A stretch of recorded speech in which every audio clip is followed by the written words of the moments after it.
Chance's YouTube channel. Just checking in, seeing how everybody's doing. I hope everybody's safe and healthy, and this virus has passed you by. My old supervisor down in San Diego, she lost her niece and her brother, and then her niece's husband has this, and it's not nice. A friend of mine's dad and his dad's wife passed away also. Then a friend of my wife's passed away in the Bay Area, so please be safe. I want to remind everybody we have this coming to a t-shirt near you. Actually, we're doing then the logo on the front here. Where is it? Yeah, whoop whoop whoop whoop. Camera's backwards.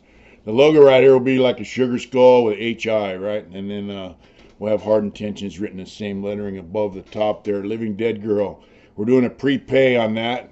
We're gonna have button-up shirts similar to this, right? They're red cap shirts. We're gonna have hoodies, crew neck sweatshirts, crew neck shirts, and razorback. So for all you guys that like that Living Dead Girl, my wife likes it a lot. She thinks it's gonna be a big hit. There you go. Get on our website and check them out. I was going through the history of my career in prison. I kind of left off a while back. Where I got out of Corcoran, I may have rehashed a little bit of stuff from Lancaster, But in Lancaster, I spent 5 years there, so it was quite a place. I remember one time, though, before I get on to my Donovan, I transferred to Donovan, back to Donovan from there. I remember one time we were on lockdown, and my neighbor, I live in very end cell in the corner. It's kind of a good spot to be in. It's up underneath the stairwell, so if you got a fight or whatever, it's cool. But my neighbor, man, we're in lockdown. He kept bumping his tunes, and I had a radio and a stereo TV I used to play my CDs through. And so I just turned my shit up a little bit. But this guy was just nonstop, man. He was a little Southsider dude. But he wasn't like a gangster Southsider. He was just a Southsider because he was from Southern California. He was kind of a lame. If he was a white dude, he would have been a lame, So, I get an event, a few times, and I say, hey, man, how about turning your music down, He just shined me on. He wouldn't even answer me. This went on for a couple days. So finally, man, I just said, fuck it. I got an electrical cord, and I twisted the wires together, and I plugged it in. And I heard it go, zzz, zzz, zzz, and it blew the power, Because I figure, fuck it, man. I can live without TV. I can live without radio. I had a little CD player that ran on batteries. So, fuck this dude. Then I got my artwork to entertain me. And if we had to, my celly and I could work out or play pinochle. So it blew the power. But it didn't just go pop. It kind of surged like zzz, zzz, And so anyway, about an hour later, this dude come out for ducket, and he comes by my cell and he goes, "Has your power out?" I go, "Yeah." He goes, "Did you blow the power out?" I go, "Yeah." Then he starts to walk away and he comes back and he goes, "Hey, did you do it on purpose?" I go, "Yeah." And he goes, "Man," he's all mad. He goes, "If you do that again, we're gonna have a problem." So he walked away, and he wanted his duck. And when he came back, I go, "Hey, come here." I go, "Hey, when they let us out off this lockdown, let's just act like we're going to have that problem. Just act like I did it again, and let's have that problem." And he didn't know what to say. He went in his cell, and about 2 hours later, man, he called me in the vent, man, and he goes, "Hey, I'm sorry. You've been asking me to turn my music down, and I didn't. And, I'm sorry, and I really don't want no problems with you." And, I was like, "Yeah, whatever." I didn't even really respond to the dude. I just told him, "Yeah, whatever." Then there was, when I first got in that art room, I was the only guy allowed in there. We had a lot of shit in there, And this Southsider dude, same thing. He was just a Southsider because he was from down south. If he was white, he'd have been a fucking lop, But, he walks in the art room, man, and I'm watching him, I'm talking to him like, yeah, sure, yeah, I don't want to just say, "Hey, get the fuck out of here." He was a clerk in the education area. And, so no one was in education that day but the guys who worked in there, for some reason. They did that once in a while when they had to do paperwork. But he's walking around, and he grabs a brush and he grabs this. And he's like nonchalant, picking stuff up, little things of paint, and then he grabs a coffee cup, and he's making bullshit conversation. I'm like, yeah, sure, yeah. I'm acting like I don't see nothing. I'm just waiting to see how much shit this guy thinks he's gonna walk out of there with, and he gets ready to leave, and I get in front of him. I go, hey man, check it out. Put all that shit down. He goes, what are you talking about? I said, all that shit you just picked up, put it down. Put it on that table right there, and get the fuck out of here. He goes, and he kind of plexes up, man. He goes, man, is it your shit? And I said, yeah. I said, everything in here is mine. Put the shit down and get the fuck out of here and don't come back. And he did, but he's acting all like, like he's doing it because, like I'm not making him do it, And about same thing, about a week later, the guy comes and apologizes to me. Hey, I understand. I'm sorry. I didn't mean to disrespect you. He probably got his homeboys, and they probably tell me, hey, man, you're out of line. Because, the whites and the Southsiders had a lot of problems with each other, and it was usually over these fucking assholes that don't pay their drug debts. So, we'd have riots and whatnot. And that's a game guys do, certain groups of guys, gang dudes, white dudes are in a gang from the street, not a prison gang. They like to go in debt, like with all the blacks, and then with all the Mexicans, and they'd run up a tab. I heard of them telling the dudes, hey, you're going home in a couple months, so just run up a tab, fuck them. Stuff like that. So they'd run up a tab, for dope, man, way beyond what they could pay. And then they'd find a reason to have a riot, and, and then half of them get sent to other yards. Some of them get transferred to other prisons. It depends on how bad the riot is and how bad they get hurt, if they're outnumbered, or how bad they hurt someone if they have the numbers. But then all their drug debts kind of get washed away. See, that's the little game they play. And that's why I don't like them fucking drug addicts in prison. But, yeah, so that's, but, aside from the problems between the Southsiders and the whites over that kind of shit, for the most part, man, they had respect for us. Some of us, like guys like me, they didn't disrespect me because they knew I wasn't a dope head and I was doing my shit right, And so the legit Southsiders, guys that make a decision, hey, I'm a Southsider, they blast it all over them and shit. They'll give you respect, as long as you deserve it, But I mean, when the shit goes down, it's gonna go down. So anyway, them dudes that I was getting on, they were, like I said, they were just from Southern California. Didn't mean they were about the business, but they think because they're part of that crew, that they can just disrespect people. And see, guys that are really part of that crew, they don't just disrespect people, But yeah, that was quite a deal, And and also, before I left, man, I started a little music program there.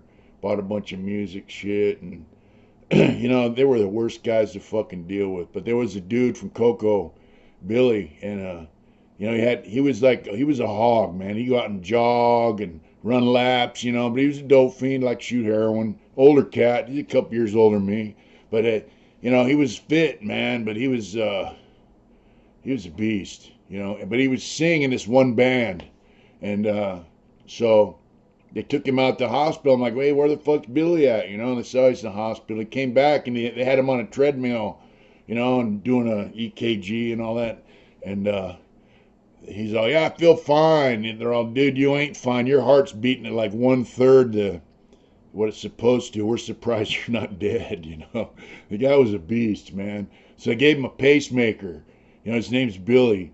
So when he came back, he got back into the singing, the band, all that shit, and he sung like bluesy stuff. So I go, hey, we came up with a name, say, hey, it's Billy and the Pacemakers, That was funny. But he got a kick out of that shit. I heard he's still in. I'm not sure, but he was a good dude, man. Yeah, Billy. But, I left there, and there was something else I wanted to say about that fucking place, but I forgot. But, Lancaster was just off the hook, man. I mean, I remember going to shower. Like, the white shower had 2 showers in B section upper, and the curtains pulled. There's a dude in there slamming. I said, man, get the fuck out of the shower with that shit, I want to see that shit. These guys in there shooting up in the shower and just, it was ugly. That was before they made that A yard and honor yard. And yeah. So I got transferred up out of there, man. I went to Donovan. And you got to remember when I left Donovan in '96, I went to Corcoran. And it was pretty cool there. There was a little bit of violence here and there, but there was a lot of money and hobby and all kinds of shit going on. No more, it was over. Uh, I got there and they told me, hey, there's no hobby here, so we don't know what we're gonna do with your hobby stuff. And I brought a lot of hobby shit with me because figured, hey, it's be a while before I earn enough money to start buying supplies. So I brought a lot of stuff with me, and I had to give up all my magazines. I had probably 40 Southwest art magazines. You're only allowed to have 10 or 12 books, and they count magazines as books, so I had to give up all that shit. And anytime you transfer, you got to give stuff up. Uh, I had to give up, probably 50 CDs. You're only allowed to have 12 CDs, and I think it's 10 now. So, and all them rules are designed for staff. It makes it easy on them. So if they go in your house and trash your house, your CDs come up missing, they only have to pay you for 10 CDs or 12 CDs. Same books, they don't have to pay you a certain amount of money for the stuff you're missing because you're limited to a certain amount. Those rules are made for staff. They're not made for, because it's a fire hazard or whatever, And then like hobby, before I left, you're only allowed to order like $150 worth of supplies. So, and it's the same thing. I mean, it just protects staff when they go and trash your house and take all your stuff, So I get to Donovan, and I'm on the reception building on building 3. Let's see, that would be, I think, building 11, I think. And here comes my old boss, with this guy I knew in Corcoran, Mike. I interviewed on this channel.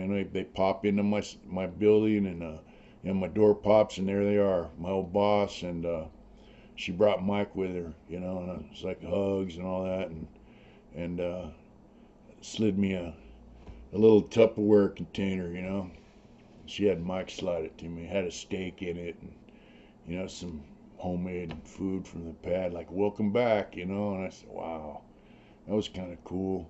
And so I wanted to go back over to the 1 yard. I ended up staying in. I moved over to building 12, I believe it was, and on yard 3, and it was all right, but I got a job in the maintenance shop, and then I moved over to plumbing after a bit. But mechanical maintenance was cool. They just put in a bunch of what they were doing was taking the old doors. The old doors, they would hit a button, the door would pop, and then you open it and close it. So they put in new doors that are just controlled pneumatically and electronically. They have a motor in there, so the door opens as far as they want it and then closes as far as they want it, So they just put those in, and what they were doing was they'd empty out a building, then they'd take this building, move everybody over there, put in the new doors, and then move everybody back. And it took like 2 weeks to do a building. Outside contractors did it, and then of course I start working for mechanical maintenance, and all the doors they put in are fucked up. Yeah, I think I was on the last yard they did it too. But yeah, so we're going around fixing the doors, and I worked on the reception yard. I worked on all the yards, man. And you have guys asking you for shit, and I'm telling them no. Then they're locked in their cell, and they get to be cell warriors, and I'm like, hey, wait till the door pops, stupid. I got a hammer and box cutter and all that shit, and I'm like, hey, when the door pops, right? And I'll just like hold it up, and they're like, hey, it's cool, I didn't mean it, But loudmouths are always like that, they flap their lips, and then they piss on themselves. Usually, they're usually the first guys to tell, and they're usually the first guys to run. Guys with the biggest mouth. So that's something to keep in mind. I think that holds true even out here in the world. The guy pointing the finger at everybody else is usually the guy with the biggest dirt on him. That's just how that goes, right? But so anyway, I got a job, and then all my art supplies are sitting in R&R. So I got it to Carpenter, Vinny. I'm like, hey man, my shit's over in R&R. She had a lot of connections, and she was a lesbian, and she was from New York, had a New York accent, butch haircut, and kind of short. And anyway, she was one of the ones that I didn't get along with, and then sometimes I would get along with. It was a shady kind of deal with her, but she took me over to R&R, and she's like, hey, you got this guy's art shit here, and blah blah blah, and we told him, look, man, the warden said we could have our shit, and it'll just disappear by attrition. That as you use it up, it's gone. That's it. He's like, all right, he co-signed it for him. And she's like, yeah. And so they gave me all my art shit. I took it to the pad, slid it under the bed, and that was that. And I'd do a little paintings here and there, but I was conserving my stuff because I had level 3 points, and my goal was to get down to level 2 and go to San Quentin. And at one time I had 164 points, man, and I think I talked about this a while back. One time they got this program administrator committee's like, dude, you got 164 points. And I'm like, so is that good? Because they didn't have a point system when I went to prison. It was all age and behavior. If you're young and you're a fuck up, you're a Tracy. And then if you fucked up a lot and they'd send you to Quentin or whatever. But anyway, the point system, level 4, level 3, on down to 1. But so, now I'm down to level 3, and I'm like, dude, I never thought I'd have. That was like 50. I think I had 50 points at that time now, right? And I never imagined, just imagine I shed 114 points by behavior. So, and you only got like 8 points off a year. So, my goal was to get down to level 2. At that time, that's as far as a lifer could go, was level 2, and I wanted to go do Soledad or San Quentin because it's cell living. I had the idea of living in a dorm really didn't appeal to me. And I always said, if they ever put me in a dorm, I'm not staying. But anyway, my goal was to get to San Quentin. I knew they had the hobby there big time, so I'm just going to kind of maintain my hobby stuff, right, until I get down to level 2 and go to San Quentin. That was my goal. And so, I got transferred over to the plumbing shop, and I worked with this cat. He's a Mexican cat. He's pretty cool. He was cool, but he wouldn't do anything shady for you. And don't ask, because he just laugh at you. Now tobacco's illegal. Tobacco became illegal there while I was there, and I had quit smoking in '98. But I still dipped. So when I took the tobacco, I bought a roll of dip off the yard from this black dude for what it cost, and I used that up, then I quit. Because after that, a can of dip cost $50 a can, and I wasn't about to do that. I'd go through a can of dip in 2-3 days. So, but all these dudes were like jockeying for tobacco, and if you work in maintenance, that's a way to move around the prison. So if you got tobacco for sale, so whenever we go to a yard, they would pat us down, check our toolboxes, and while I was working with this one dude, Gabe, the free staff, I had a co-worker. He ended up going a hole. Then we had this other kid. He was like, said he was Puerto Rican, whatever. He looked black, like light-skinned black dude, big, tall, skinny kid, And I was like, hey, I don't want that motherfucker working on my crew, and I basically let him know, hey, you ain't working with us. This guy's going around from shop to shop, stealing shit, and like guys that have little projects they're doing, like they get stuff out of the wood shop, making a little jewelry box or something, or maybe they got a mirror and they're carving the back of a mirror and painting it. Guys did football helmets and all that kind. This guy's going around stealing this shit from people, man. So I'm like, hey, this motherfucker ain't working on our crew, And so he didn't like that.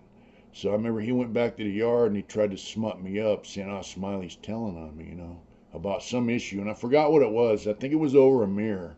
And I'm like, so my big homeboy, man, Harold, I love you. This dude been a skinhead for fucking 30 years, And regardless of what you think about all that shit, you know, he was a pretty cool dude. He liked to get high as fuck, but he was cool. He loved me and I love him. So, you know, Harold goes, hey, this guy's talking shit saying you did this or that. And I said, wait a minute. And I went and got the dude I worked with who knew about the situation. And I said, hey, this is what this kid's talking smack, you know. And Chuck, he's like, nah, man, that's not what happened, you know. The guy got in trouble with free staff when no one had nothing to do with that but his own stupidity, you know. So homeboy's like, yeah, all right. And, you know, I was pretty pissed off about it. And I'm like, you know, Harold's like, hey, don't trip, you know. So, you know, I kind of forgot about it. That kid ended up getting a job somewhere else, like in a carpenter shop or some bullshit. And about 2, 3 weeks later, man, I'm on the yard, and this dude's getting, you know, back then, instead of stabbing people to get them off the yard, they would 2-on-1 them, which was a new thing that I didn't really like. But these guys jumped on this dude. These Southsiders jumped on him because he ran with Southsiders, you know. And I think, I don't know the complete issue, but they beat the fuck out of this dude. I mean, they beat him. And staff didn't really see it right away, and they beat him across the yard, and they were fucking this dude up. And I remember homeboy was looking at that shit and then looking at me and looking back at that shit and then looking at me, kind of like, yeah, you know. So part of me thinks that's homeboy looking out, you know, like telling them dudes, hey, this dude can't be smutting up fucking homeboys, you know. And yeah, so they removed that fucking lame. Yeah, I remember Harold, man. He was a good dude, but all of a sudden there was like 30 or 40 of these guys, man, you know.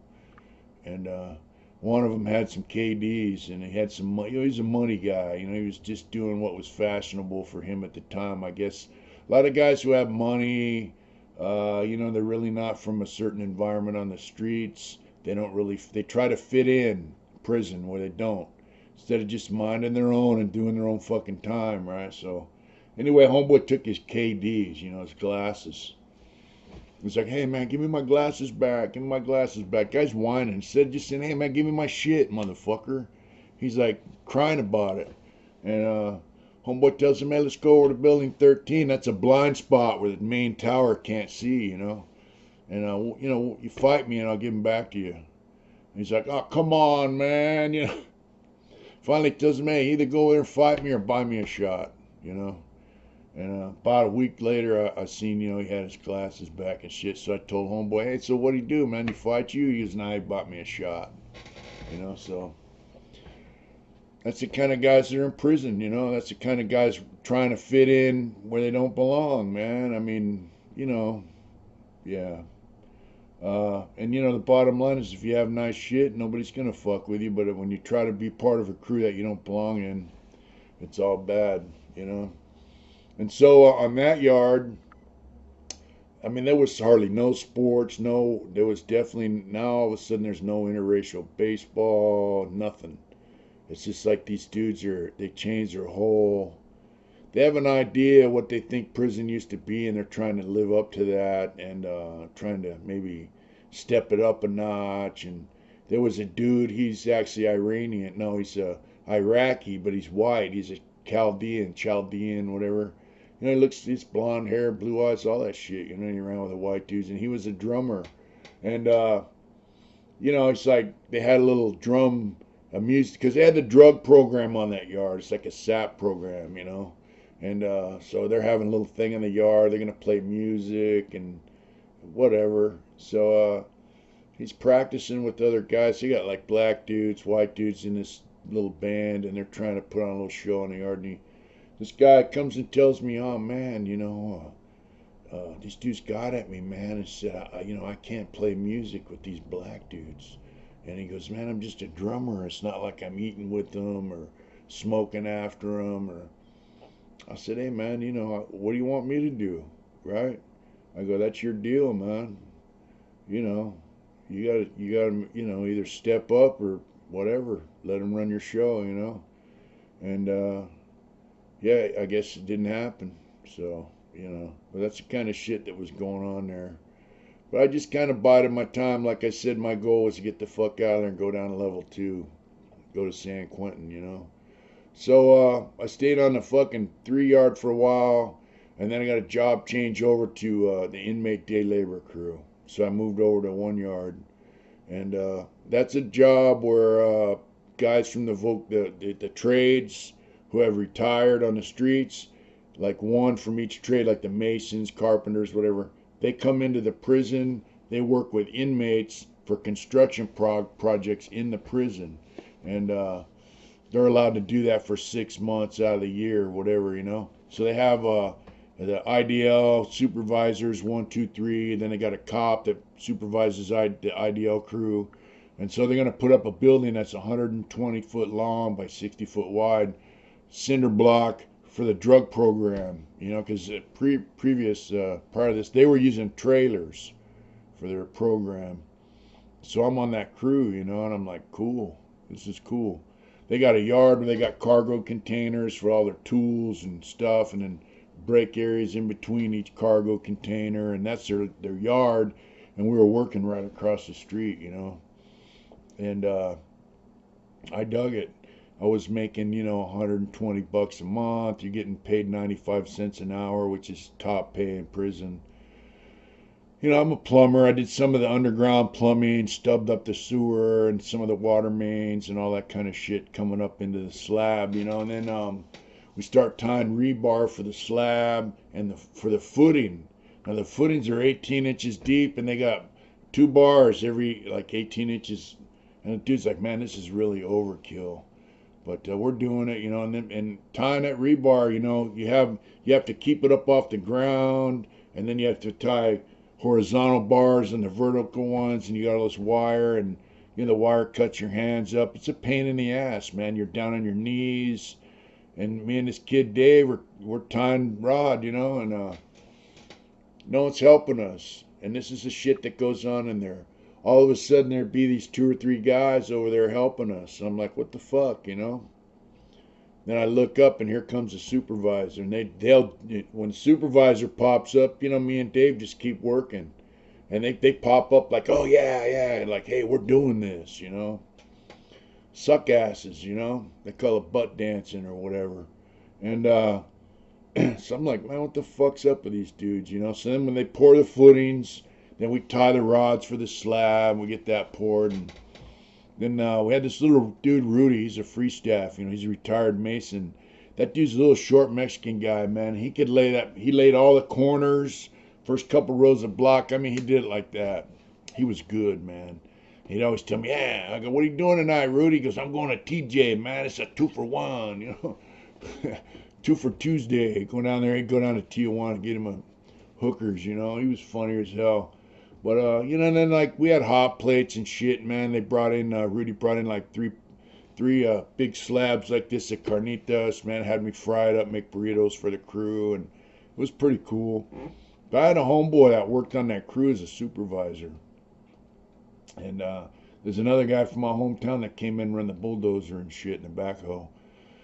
But this dude, his supervisor, he had a drug problem, you know, that he's trying to kick, and he's divorced, and he's trying to get partial custody of his kids, and I'm like, hey, just stay on track, man, you know, fuck that dope, and fuck them guys trying to sell you dope, and all this shit. And yeah, I used to talk to him about my artwork, and I took him over the building, showed him my artwork, and because he has a truck he can drive around in and shit, right? So, you know, the cop's down on one end, and then my homeboy's office is on the other. He's a free staff, you know. But and they would bring me like cheeseburgers from Carl's Jr. on a bet on the World Series game and shit like that. But I mean, I'm not asking these dudes to break the fucking law, you know. And you might got to remember now, tobacco's pretty expensive. And so are drugs and phones and all that shit. And homeboy's asking me, you know, you want me to bring in this shit? I said, hey, check this out, motherfucker. You got a kid. And you can fuck that. Yeah, you know. He's, oh, yeah, okay, you know. And then, you know, I had a surgery, man. I'm like, man, it's just, you want some weed, you know, for the pain? I go, man, I don't want none of that shit, bro. You got to, you know. But anyway, the cop, he's telling me, hey, stay away from that trailer, man. Stay away from that dude. I go, dude, we're not doing nothing. We're just chatting, you know. He goes, I'm telling you, stay away from him. And then, so here's the corp yard. In the back is a back sally port with a tower. And after about